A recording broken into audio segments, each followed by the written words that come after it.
Have you ever thought about manifesting and how powerful that it can be? Have you got plans and goals that you want to achieve this year and need a little kickstart to get there? Why not listen to the podcast, The Power of Manifesting, the Flip-Flop Family podcast. Hello and welcome to this week's episode of the Flip-Flop Family podcast. Thank you so much for listening. I'm Xylene. And I'm Zach. And today we're talking about... sleep. And do you know why we're talking about sleep, Zach? No clue. It might seem a bit random, and I didn't even know this, but today is actually World Sleep Day. No, it's not. Is it? Actually, yeah, it what? is. I never knew that was a thing. I know. It's World Sleep Day, and every year they have a different theme. And this year's theme for 2025 is make sleep health a priority. And what does that mean? So what that means is that sleep is very important. Mm-hmm. Everyone thinks eating is important, which it is. But do you think sleep is more important or food is more important? Probably. Oh, that's a hard question. It's probably sleep. It is sleep. Because sleep, you need to rest, right? You always need to rest. Then food, you don't really need to eat because it's Ramadan and people fast. So you don't really need to eat. Well, you can actually go without food for 60 days. 60 but you days. Can't go without sleep for very long at all. You need sleep to function. When you think of sleep, like what the benefits are, what would you say they are? I would say first of all, sleep, you always need to rest because say you fell over one day and then you get a scar. When you rest, all your scars, they patch up and you need them to heal. That's really good, yeah. Healing, repairing, relaxing. Healing, repairing, relaxing. Yeah, and then I think sleep helps you grow a lot because as Dad said, he said you always need to sleep or else you won't grow. So then I think that's also a really important thing. I feel like you need your own podcast, Zach. You don't even need me. I literally haven't prepped you and you're just coming out with it all. I love it. So a lot of people do struggle to sleep. And I think that's the reason why there is a day that is observed as World Sleep Day. It's annually and it's there to promote healthy sleep habits, to raise awareness about sleep disorders and to highlight the importance of quality rest. And you've mentioned rest already so many times. And although you did say that you think sleep is more important than food, I think sleep is a bit underrated. Like, how much do you always hear us in the house and like in the media, people talking about eating your 5 a day and being really healthy. True. But you don't really hear as much about sleep. You don't hear people always saying, oh, make sure you sleep this much. Oh, make sure you have, you have a really good sleep routine. Make sure you have a good mattress. Like, you don't really hear people going on about that as much as people talk about food, right? Yeah, it's talked about like food. That's what they normally talk about. And I have a question. You said that we need to celebrate or we need to raise awareness that people have sleep disorders. Yeah. I didn't really get what you said about sleep disorders. Well, there's a lot of sleep disorders out there, but the most common ones are insomnia, obstructive sleep apnea and restless leg syndrome. And I think Granddad had a bit of sleep apnea, and that's where your breathing stops when you're sleeping. So there are lots of disorders that can stop you from sleeping. And if you don't sleep, Zach... Then I think I have that because I barely sleep. We go to bed like 8 maybe. 8:30. Yeah. And I probably fall asleep at 10. No, you don't. Yes, I do. I read my... No, I shouldn't say that. Oh, reading your book now, yeah? When you should be sleeping. No. Okay. I definitely don't have a torch under my bed. Oh my goodness, who would Zaki. have that? Honestly, these podcasts really do. Everyone gets exposed. It's serious. Yeah. Right. So let's look at how many hours sleep people need depending on their age. Well, according to my calculations, infants that are 4 to 12 months need about 12 to 16 hours of sleep. Toddlers who are 1 to 2 years old maybe need 11 or 14 hours of sleep.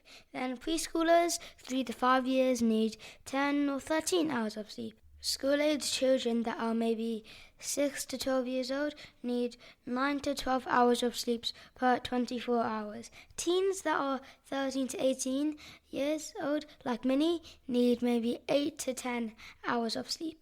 Then adults, I don't know why they have the least. They have 7 to 9 hours of sleep. Yeah. But I don't know why adults have a lot. Well, if you think about the things that you mentioned earlier, one of them was growth, right? Growth, yeah. And most adults are fully grown, Yeah, apart from and me, then because I'm only 5 foot. But I don't think I'm going to grow anymore. So that's probably a big part of it. And what kind of things do we need to have a good sleep? I think, talking about having a really good sleep routine, it's actually called sleep hygiene. That's what your routine is called. So the things you do to lead towards having a good sleep, like for you guys, you always have your shower or your bath at night. We don't have a bath at the moment because we're renovating still. But when we have a bath, you love a bath. And it's very calming, isn't it? Yeah, because Dad actually asked on Google if you can't find someone who has a star sign as Cancer like me, and if you can't find them, they're normally in the bath. Like, I'm a Cancer. Like, that's funny. I'm born in July, so. You do love a bath, but think about pillows. Like, you'd recently changed your pillow, didn't you? Because it was a bit thin and you wanted a thicker one. Yeah. But I swapped with Dad. But how many pillows does your dad have? I think he has 3 or 4. Oh my goodness, Daddy and his pillows. 4 or 5. So he has like 3 pillows, which he kind of rotates, but he sleeps on 2. Then he has a leg pillow. No. Dad has one pillow he sleeps on. Then he has one to hug. Oh yeah, he hugs the pillow. One's in between his legs. Yeah. And then he has one in between his me, legs. and then one between me and him, like barricading himself. So he has one in front, one behind, one between, and one or two under his head. Honestly, the pillow situation with Ben is ridiculous. But Mommy, you have like 3 pillows, and Minnie has 3 pillows. I do have 3, but I only use 1 at a time. And Daddy has another one where, again, talking about like having good sleep and in your bed, the temperature is really important. And he actually has a pillow that can change the temperature. So so one side has like a thick layer of gel in it, so it's always cool, and the other side is warm. So depending on how you're feeling, like in the summer months or the winter months, you can rotate the pillow. Did you know that while I was pregnant with you and Zach, did you know that while I was pregnant with you and Minnie, and actually a lot of pregnant women, they use a pregnancy pillow? And it is massive, Zach. Literally, it was as long as the bed. And it's basically, so you're kind of... As long as the flipping bed. Mine was as long as the bed. The bed's like a super king. It's like the size of this table. So you hug it, and your belly kind of can rest on it. So it's a bit of support for your big belly. And then you have it between your legs. Yeah, but what if you lie on the... No, you don't lie on it, do you? It's kind of like a sideways thing, but it's really cool. So pillows are really important. Your blanket, so the thread count and the sort of whether you like it to be synthetic or whether you like feathers, being and also the tog. Do you know what a tog rating is? So the tog rating is basically how warm your duvet is. So making sure that you get all these things right are definitely going to help you to get a really good sleep. Mine was really cold because you put a sleeping bag over it, and I put the hot bed on 3, and I was still cold in the morning. Well, yeah. And the bed and we have a heated blanket as well, which is like on top of our mattress, so we can really dictate how warm or how cold we want it. But temperature is definitely a part of making sure that you get a good sleep. So why do we need sleep? Survival. While you can survive for weeks without food, prolonged sleep deprivation can be fatal. Health. Sleep is crucial for physical and mental health, impacting everything from mood and cognitive function to immune system strength and disease prevention. See, Zaki, that's why I always say to you, if you haven't got enough sleep, I find that you can be a bit cranky. And it's not just you, everyone. It's my hormones, you said. No, it is also sleep. Recovery. Sleep allows the body and brain to repair and restore themselves, which is essential for optimal function. Food and sleep interrelation. So sleep deprivation can lead to unhealthy eating habits and increased appetite, further impacting your health. So how we talked about food and sleep separately, they're actually intertwined. So you need one and the other together. Long-term effects. Chronic sleep deprivation can increase the risk of various health problems, including heart disease, diabetes, and obesity. Obesity? Why are you laughing? Obesity. The best way to really think about sleep is, you know how you have to always put your devices on charge? Yep. And so if you don't charge your Switch, you can't use it, can you? I really can't. Exactly. That really annoys me. Yeah, I know it does. So if you think about your body as needing as a device, and sleep as being when you plug it into the charger. Yeah. So if you don't get enough charging, enough sleeping, then you can't function the next day. So that's why it's really important that when you're sleeping, you're actually recharging. And a while ago, do you remember I went on a sleep seminar because Nanny was having difficulty sleeping? Do you remember? Yeah, and I'm pretty sure that was the time when he bought us a goodie bag and had like a magnet and a sleeping mask and lavender tea bags. Yeah, exactly. It was a really good seminar, and it was led by a doctor. I forget her name now, but she actually said something that made me think about how when you're sleeping, she was like, think about it as your house being cleaned, so your house needs to be cleaned so that it can be clean the next day. And when you're sleeping, your brain is basically having a deep clean. It's just cleansing you to make you feel good for the next day. Yeah. So there are actually two main types of sleep. It's not just like you go to sleep and that's it. There's two types. So there's non-rapid eye movement. Oh, I know that. Do you? Yeah. Yeah, I think. So it's NREM sleep. And then there's REM sleep, which is rapid eye movement. So the NREM sleep includes light sleep, so when you're like sort of trying to get to sleep, and deep sleep. Yeah, so you're kind of drowsy, then you're trying to get to sleep, then you eventually fall into a deep sleep. And then rapid eye movement, so REM sleep, is when you're actually dreaming. So when you wake up and you're like, Mummy, oh my God, why did you wake me up? You get so cross sometimes because you're in the middle of a dream. Dreaming typically happens during REM sleep, and that is your deep sleep. So that's the kind of like restorative phase where your body relaxes fully, and where you mentioned about the repairing. Yeah, so the repairing, that all happens in the REM sleep. REM sleep is characterized by rapid eye movements, irregular breathing, elevated heart rate, and increased brain activity. REM sleep plays a role in memory consolidation, emotional processing, brain development, and dreaming. Whoa, a lot happens in this phase. It does. That's why the REM sleep is the most important sleep. There's not actually a lot of it that happens in the cycles. Like out of your whole night that you sleep, there's basically a cycle. So when you go to bed, let's say 8 o'clock at night, and then you wake up at 7 o'clock in the morning, you've actually gone through 4 to 6 cycles, Zach. So so this kind of sleep cycle of the NREM stage and then the REM stage, it actually lasts between 90 minutes to 2 hours. So you'll cycle through this like multiple times of going like N1, N2, N3, and then REM sleep. Like that can happen 4 to 6 times. So your dreams can stop and start. So that always happens to me. Yeah. So the best dream I had, I've actually always wanted to become a boxer. And one day I had this dream, but I was in the ring fighting with Tyson Fury. Oh my gosh. He was on the side. I was fighting someone, and then I got down, and then I tag teamed Tyson Fury. Then he went on, boxed the guy up, then he tag teamed me, and then I boxed them all up. And then the worst dream I had was one day, me and my sister was at this bowling party. There was the secret door. We asked our mum if we can go in it. Mum said yes. Next thing we know, we're trapped in a room with one fridge. We open it, and there's cleaning supplies, and then the door's locked. We can't get out. And then someone walks in, and it's the Mad Joker. And I'm like, ah! That is such a random dream. You walk into a room and there's a fridge, and inside the fridge is cleaning supplies. Yeah. Oh my God. I think we need some sort of dream analyst on the show here to figure out what you're actually thinking. Like, do you feel like you need to clean your bedroom maybe? Do you think that's what? No. No, not that at all. So I got locked in a room with a flippin' Joker. Oh my goodness. I was like, ah.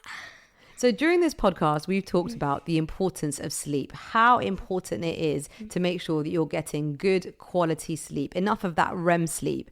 And there are things that you can do to sleep better. So the first thing you can do is establish a consistent sleep schedule. So that means going to bed and waking up around the same time every day, even on the weekends. And that will regulate your body's natural sleep-wake cycle, which is called your circadian rhythm. So you need to set enough time for sleep. Aiming set like we mentioned earlier, for adults it's 7 to 9 hours of sleep per night. But that circadian rhythm is really important. And if you can get that right, you will notice that your eyes will just open up in the morning without an alarm clock. Does that ever happen to you, Zach? Do your eyes just open in the morning? Yeah, that always happens to me on the weekends, like today. I just wake up. Yeah, that's true. On the weekends, I always want you to have more sleep, but you always just wake up at And school then time. on the weekdays, So like, I know on the weekdays I have school, so I just don't wake up. Yeah, it's but true. then on the weekends I know I don't have school, so I'm like, You definitely wake up a lot earlier on the weekend than you want to on the weekdays. You can also create a relaxing bedtime routine. Like you could calm down before bed, not go on your devices, do calming activities like reading a book, taking a bath, or listening to very calm, relaxing music. And you should also avoid screens for at least an hour before bed. And you can also make your bedroom a quite maybe dark, quiet room. Maybe if you have a door in your bedroom, you can shut it and make sure you're nice and warm and quiet. And yeah. Zach, everybody has a door in their bedroom apart from you and me and Minnie. Well, Minnie has one because we haven't actually fitted our doors onto our bedrooms. But most people have all our bathrooms, but most people have doors. Yeah. But the screens is really important. I mean, everything you said there about the blue light, because it can negatively impact your sleep by suppressing melatonin production and disrupting the body's natural sleep-wake cycle. So it makes it harder to fall asleep and potentially reduces the actual quality of your sleep. The circadian rhythm, which we've talked about, gets completely disrupted. That's why it's so important to stay off screens before bed. You can optimize your sleep environment by making it really dark, quiet and cool. You can use blackout curtains for children or even for adults, earplugs or a white noise machine. That's meant to be quite good as well to minimize those distractions. I know that Ben often has an eye mask and he wears something on his ears as well because we have different sleep routines. Yeah, because Dad has this eye mask, but then there's speakers on the straps, so he just listens to music. Yeah, exactly. Calming music before bed. You can also manage your diet and exercise. You should avoid heavy meals, avoid some caffeine, and avoid alcohol before bed. And then you should always do some regular activities. Exercise can improve sleep because exercise, you're running around, you're doing whatever you're doing, and then you can get tired, and then you lie into bed, then just fall straight to sleep. You should also have a balanced diet and make sure that you're having the nutrients your body needs, having not too much sugar, but everything in moderation. Not too much sugar, not too much savory, everything in moderation. The food thing has definitely affected me because I don't normally have a big dinner, but because I've been fasting, I only have a meal in the evening. So I have a big meal, sometimes I have dessert, and I sort of munch for a lot of the time in the evening. So when I go to bed, I'm really full, and I've definitely noticed that my sleep has been affected. So think about when you have your big meal, and I think that's really important for younger children as they do tend to have an earlier bedtime. So having a bigger meal earlier on in the evening so that they do fully digest and then manage to have a good sleep. Address any stress and anxiety issues that you might have. Practicing relaxation techniques. We talked about this, some meditation in the last podcast about hormones. You can try taking deep breathing exercises, meditation, some yoga to calm yourself before bed. And if you can't fall asleep, get out of bed and do something relaxing until you feel sleepy and then return to bed. For children, a nice warm cup of milk often helps. I have previously mentioned this lavender sleep spray that we use, which is also really amazing to help you feel comfortable and relaxed and ready for bed. Alternatively, there are things like supplements, sleep gummies and tablets that you can try. But of course, if you do have recurrent insomnia or sleep apnea, then do consult professional help. For me, I would say it's really simple. Just read a book while you're in bed. Make sure you don't take your phone up to bed or just put it on Do Not Disturb as soon as you get in and read your book. And often I find it makes me fall asleep. Does that make you fall asleep, Zaki, when you're reading your book? Yeah. Makes you sleepy? I know you read your book in bed. And actually, I really love that you're a bit addicted to your book. So what would you say is your book of the week, Zach? I think mine has to be Diary of a Wimpy Kid. Oh, that's what you went for World Book Day. Yep. Greg Heffrey. And what would you say is the best thing about those books? Why should children read them? Because it's really funny, because the author is really funny and he makes a lot of jokes in them. And then the main kid, Greg Heffrey, he's also a really funny person because the author, Jeff Kindy, he's actually a really nice man. In real life, he's supposed to be. And I also really like the Diary of a Wimpy Kid series because I really miss picture books, but when you get to my age, it's not about picture books anymore. It's about chapter books. And I like how Jeff, he's put a lot of, well, not a lot, but he's put some sketches in the middle of the writing, so then you can imagine it more. Imagine the characters in real life. And there's also some movies about Diary of a Wimpy Kid, and that also really helps you. And is the author also the illustrator? Yeah. Oh, that's really cool. Imagine having both those skills, to be able to write and to draw. I was going to say it's like Judy Jonathan, but it's not. No, she has Axel Scheffler to be her Scheffler? illustrator. All right, that's great. Thank you, Zach. So Diary of the Wimpy Kid, and there is loads of books within that series. Zach dressed up as that for World Book Day, which was really fun. And Daddy spent a lot of time. I think he did 2 versions for your head for Diary of a Wimpy Kid. Yeah. And what do you think would be the dish of the day? I'm not sure. What did I make this week, Zachy, that you really enjoyed? Oh, has to be the burgers and chips you made. But I didn't really make the burgers, Zach. I need you to think of something. Yeah. Oh, I know. What about the Moroccan lamb meatballs with couscous? That was yummy. It was nice, but... Oh, the duck. Oh, the jack chicken. The chicken. Yeah. Oh, it's so nice. I think Moroccan Heaven. lamb meatballs for me are the dish of the week. So check that out on the Flip Flop Family kitchen page. Put all the ingredients and images on there so that you can see it. Did I not say Instagram? Okay, yeah, definitely on Instagram. The Flip Flop Family kitchen with all our recipes. My game changer is one that I've been using for a while, and I don't know why I haven't told you sooner, but I always wear a woolly hat. And I also have my earpods sometimes, and it gets a bit much having both. So I had this amazing woolly hat that has little speakers built into them. I only got it on Amazon. I got it ages ago, and you barely have to charge it. It lasts for ages. And so when you're walking around or you're out and about, you can actually just connect it to your phone, Bluetooth, and you've got speakers in your woolly hat. And that's how you can listen to our podcast and other things. So check it out. Woolly hat with integrated speakers would be my game changer. Thank you so much for listening to the Flip Flop Family podcast. I'd like to end on this quote. Sleep is that golden chain that ties health and our bodies together. Thomas Dekker. So make sure you have enough sleep to lead a healthy life. Remember to check out all our episodes weekly. We have 2 a week on a Monday and a Thursday. Thank you so much for listening, guys. Bye. Fancy listening to another episode? Why not check out all about parenting, confidence, promoting healthy eating, self-discipline, or the power of manifesting. And remember, we release 2 episodes every single week on a Monday and a Thursday.